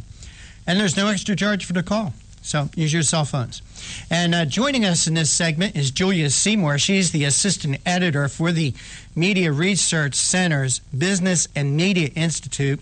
She's an expert on issues regarding media bias pertaining to business issues. Julia is a frequent guest on radio shows nationwide and has made television appearances on Fox and Friends, Cavuto, and CBN Newswatch. Julia, welcome back to the Conservative Commandos Radio Show. Thank you. It's always good to talk with you. Great to have you with us. And how was your Easter? Oh, it was lovely. Thank you. How was yours? It was great. And how is your Earth Day? Well, the new favorite holiday of the Hollywood crowd. The Hollywood crowd, they love to rant about how we're destroying the planet. And, of course, Showtime has a brand new show all about this problem called Years of Living Dangerously, which premiered Sunday just over a week ago on April 13th. So, Julia, this is an actual show? Yes, it is. Years of Living Dangerously it's 9-part, and they call it a documentary, but really it's just more propaganda. I got to be honest with you. When I read this release from the Media Resource Center, I thought this was a joke. I'm sorry to be. I thought this. No, that's fine. It is funny. It's funny that Hollywood doesn't see how hypocritical they're being when it comes to environmentalism. Well, you see, that title is a takeoff of one of my favorite movies. It was a Mel Gibson movie to come back way in the 80s called You're Living Dangerously. So I just thought it was a pun on words. Right. Well, honestly, director James Cameron and the other people who helped make the Showtime show were probably betting on people knowing that reference, and were using that to try to sell their new series about climate change and how we're killing the planet. By the way, I mentioned earlier on the show, I was watching the Weather Channel. And I think the Weather Channel is good for two things. The time and temperature. Other than that, you can't believe a thing they say. But they're very hyperbolic on the Weather Channel. Right. They had a remote they were doing from Union Station in Washington to D.C. this morning.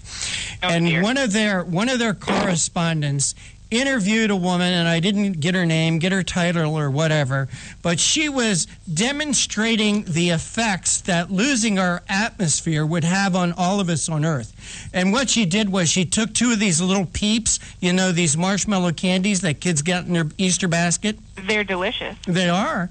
But what she did is, and when I told Sharon Angle about this, she says, gee, where's PETA when we need them? But they put these 2 little Peeps in a vacuum chamber, drew out all the air. The little Peeps got to about 3 times their normal size, and they said, see, this is what's going to happen to us when we lose our atmosphere, like it's going to happen tomorrow. Now that, my friends, is a joke. No, well, they were serious. They were serious. No, I know that they were. It's just incredibly laughable, and unfortunately, much of the coverage on environmental issues and climate change is laughable because they go so far beyond the pale. Mm-hmm. And in the case of our new story about this Showtime series, we just pointed out the top 5 environmental hypocrites from the new show. Well, and getting to them, it's like, do as I do. That's exactly right. These left-wing hypocrites, these Hollywood hypocrites, and Julia, if we could, let's talk about some of these hypocrites and their hypocrisy. Let's start with the governor, Arnold Schwarzenegger. Oh yes, Arnold. He's made a great career in Hollywood. He also managed to be governor of California, and I admire his success. Exactly. He's fantastically wealthy. Good for him. Married well? $100 million. However, he's on this show, and he's worried about droughts in California and forest fires, and that's going to be his part of this series. Mm-hmm. The problem is he's also an eco-hypocrite because recently Business Insider cited a report from a nonprofit called Global Witness claiming that Schwarzenegger is profiting heavily from palm oil-related deforestation and that he's actually invested in a company that's responsible for deforestation. Well, this is highly ironic. You mean the governor is not out there hugging the trees, hugging the coconut trees? He's actually out there with the chainsaw? But the Showtime series attacks deforestation as being a very strong contributor to climate change on a different episode that Schwarzenegger wasn't in. So, wasn't that convenient? Right, not that convenient. Also, when he was governor, he was actually criticized for his personal carbon emissions because he chose to live in Southern California and commute by private jet over 300 miles to the state capital of Sacramento multiple times a week. Well, when you're worth $300 million, I think you can do that. You can afford it, and if he weren't trying to be in this show that's attacking pretty much everyone for being bad to the environment, it would be much more believable. All right, well, we're going to have to go to break in about 3 minutes, Julia, but let's get in another one. Yeah. James Cameron, and if you think Arnold Schwarzenegger was rich, James Cameron is more than twice as rich. That's right. James Cameron, great film director. He's had many successes like Titanic and Avatar. He's worth $700 million. And he was an executive producer of this Showtime series. He has been outspoken about people who are skeptical of climate change or how disastrous it is, calling them swine and boneheads that he wanted to shoot it out with. He's also said that he believes in terrorism. What a nice guy. Go ahead. No, I was just going to say, what a nice guy. Yeah, absolutely. He pushes, at least, in public remarks, an eco-friendly lifestyle. In 2010, the Los Angeles Times reported that it will be a dying world if we don't make some fundamental changes about how we view ourselves and how we view wealth. And he went on to say, we're going to have to live with less. He is not living with less, however. In fact, he owns at least 3 very large homes, including one in prestigious Malibu. I was actually out in California and got to see, Millionaire's Row in Malibu. I got to see the backs of their houses when I was out there last fall. Well, if you saw the back of his house, did you get to see any one of the 3 swimming pools he has? Exactly. He all of his homes have heated swimming pools. They don't have solar panels or windmills. So he is not personally committed to living with less. Doesn't sound like it. Hey, Julia, we got to take a break. Can you hold through the break? Of course. Appreciate it. And you are listening to the Conservative Commandos radio show with Sharon Engel and Rick Trader, coming to you live from the CCRS studios, that of WNJC 1360 and around the world on the internet. And now you can hear the show anytime, day or night, by calling 832-999-1199. That's 832-999-1199.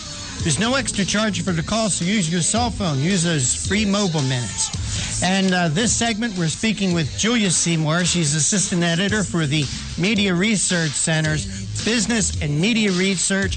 And we're talking about hypocrites in Hollywood. Oh, my. Don't tell me they exist, but they do. Be right back. Oh, how I'm longing for the day when I'm back at Orchid Bay, where the silver water glistens in the sun. When is the last time you raced a small boat across wide open water? Tired of snow, traffic jams, cold weather? You need a refreshing change of scenery, a world away. The Bahama Islands have vacation rental homes and apartments. Enjoy spectacular nature in the Abacos Islands. Enjoy refreshing Caribbean beauty, fishing, snorkeling, scuba, the beach. www.enjoyabaco.com. That's ABACO. EnjoyAbaco.com. As I sail across the Sea of Abaco, smiling 'cause I know only one more mile to go. EnjoyAbaco.com. Hi, this is Bob Vide, owner of Bob's Little Sports Shop in Glasper, New Jersey. I've had the opportunity to travel in many foreign countries, and I've seen what happens to people when they lose their freedom. I wrote this poem. Give us freedom was the cry as they marched throughout the night. At Concord Bridge in Trenton, for freedom they would fight. To build a nation that would last with peace and liberty, it is a job that's never done if we are to be free. They wrote a declaration to announce that we are free, then a constitution for all the world to see. But this is ink on paper. We must make it last. It must always be defended, and that is quite a task. Today, the battle rages for freedom in our land. To save our Constitution, we all must take a stand. We must stand up for freedom in our actions every day, and you can stand up with us. Join the NRA. This is Bob Biden of Bob's Little Sports Shop in Glasper, New Jersey. You may call us at area code 856-881-7575 or visit us online at bobslittle.sportshop.com. You can call the Conservative Commandos radio show at 856-227-1360. Your opinion counts at 856-227-1360. This is Congressman Alan West, and you're listening to the Conservative Commando Radio Show. And welcome back to the Conservative Commandos radio show with Sharon Engel and Rick Trader. And we're coming to you live from the CCRS studios, that of WNJC 1360, our flagship station in Philadelphia, like we do Monday through Friday from 3 to 5 p.m. Eastern Time. At 5 p.m., when we leave you, log on to CPRWorldwideMedia.com. That's CPRWorldwideMedia.com, and you can hear a rebroadcast of yesterday's show. And you can hear a rebroadcast of today's show tomorrow afternoon at VigilantLibertyRadio.us. And now you can listen to the show anytime, day or night, by calling 832-999-1199. And we're talking with Julia Seymour from the Media Research Center, and we're discussing years of hypocrisy, 5 alarmist celebs and their double standards. And Julia, thanks for holding through the break. We do appreciate your time. Thanks. Well, Julia, Matt Damon, he actually made a movie not too long ago, kind of like bashing the gas and oil industry, and actually he is also taking part in this series, Years of Living Dangerously. Yes, he is. So he's one of the other green hypocrites on the team. His movie Promised Land was widely hyped, and it was an anti-fracking film made in released in late 2012. It bombed at the box office. Yay! I went to see it for work. So it portrayed greedy and ruthless natural gas companies intent on extorting drilling rights from poor farmers and just civilians in very small towns. What got a lot of attention at the time, and deserves to be mentioned again, and what makes him hypocritical, is that his movie was financed in part by a company called Image Nation. Well, that film company is completely owned and operated by the oil-rich government of the United Arab Emirates. Well, whoa. Yes. Now, you got an oil company. Yes. From the United Arab Emirates. Why do you think they would want to bash fracking in this country? How can we connect the dots?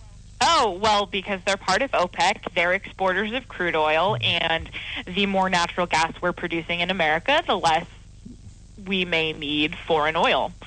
So, of course, they have an interest in perpetuating anti-fracking films like Promised Land. Oh, boy. Well, Julia, on the other line, I do have my co-host today, Sharon Angle.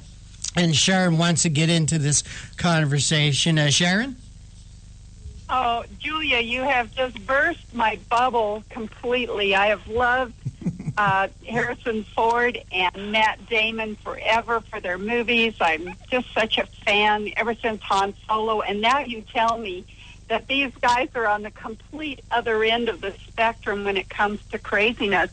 Can you tell me what should we do as conservatives? Should we start boycotting these kinds of actors and producers of the Hollywood scene? How do we get them to pay attention to their fans and say, my goodness, how did you fall off of my radar personally here when I was such a fan of you professionally? Well, that's a really great question. I absolutely love watching Harrison Ford and Matt Damon in films. They're great actors. I've really appreciated many of the films that they've done. I did not appreciate Promised Land because it was an agenda-driven film, and apparently neither did consumers of movies because they didn't bother to go see it. I don't know that boycotts are necessary. I'm certainly not personally promoting anything like that.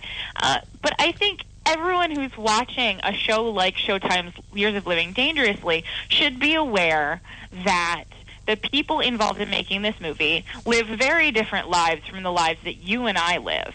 And the things that they're promoting or complaining about, you need all of the information. And so I'm just trying to get that information out there so people can make their own decisions. Oh, do I want to watch this Showtime show or not? Do I want to believe these celebrities when they're complaining about how big the threat is of fossil fuels and carbon emissions, and yet they own a fleet of aircraft and, as Harrison Ford says, will often fly up the coast for a cheeseburger? I mean, most of us just drive around the corner to, like, Burger King or something. Hey, Julia and Sharon, let me jump in for a minute. I, as a pilot, and probably just about every other pilot, is used to the term a $50 hamburger.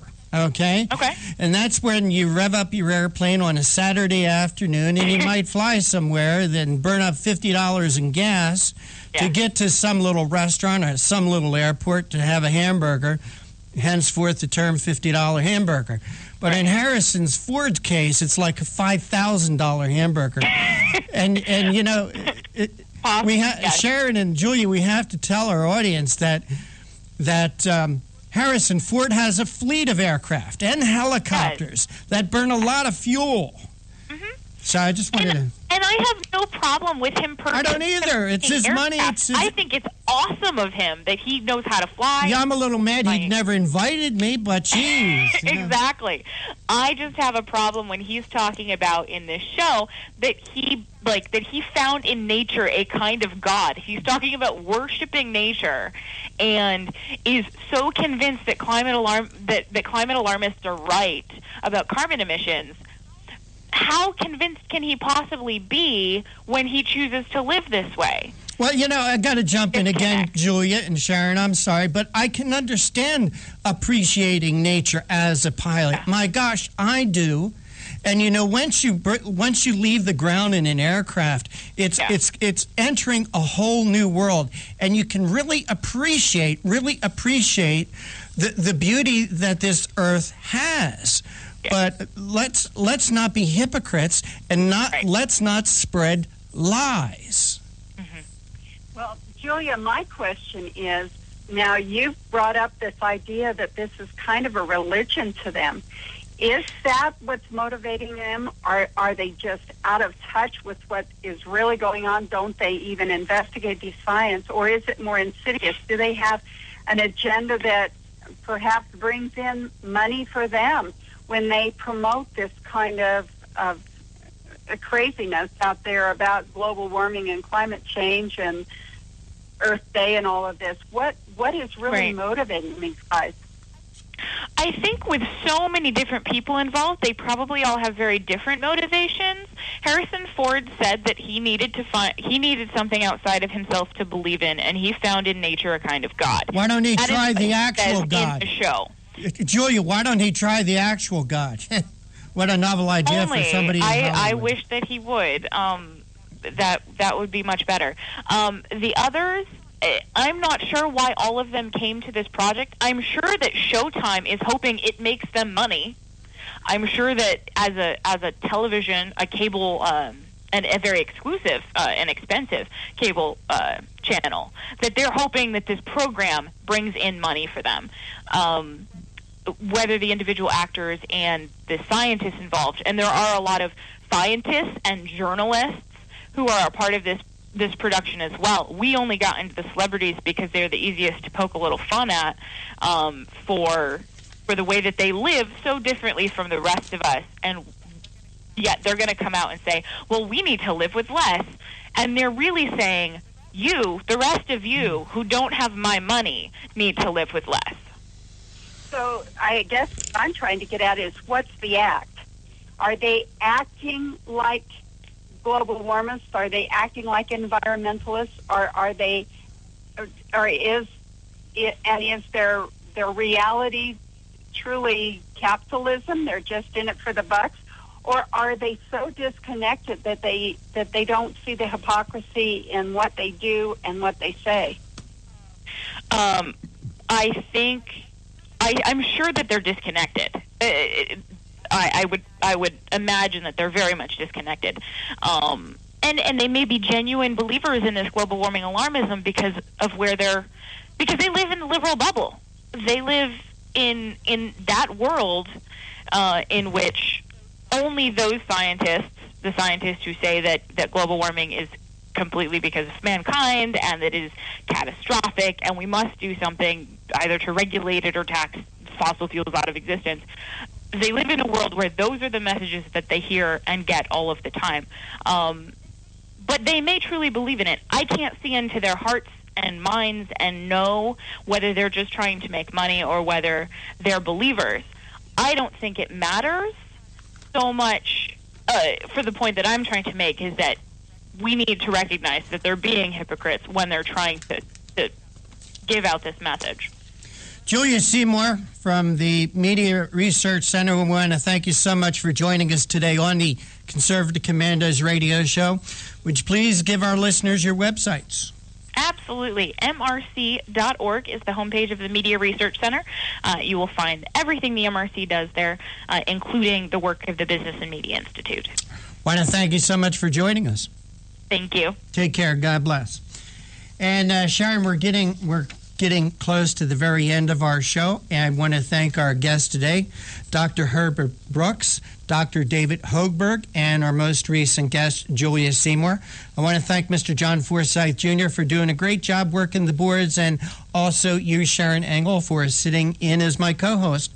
But we're just about out of time. We got to run. We got to go. Take care. God bless, and we'll see you tomorrow on the radio.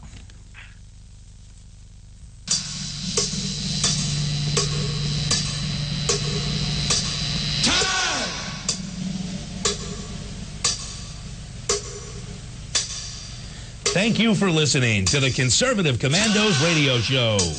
Huge thanks to our co-hosts, contributors, patrons, callers, and our friends.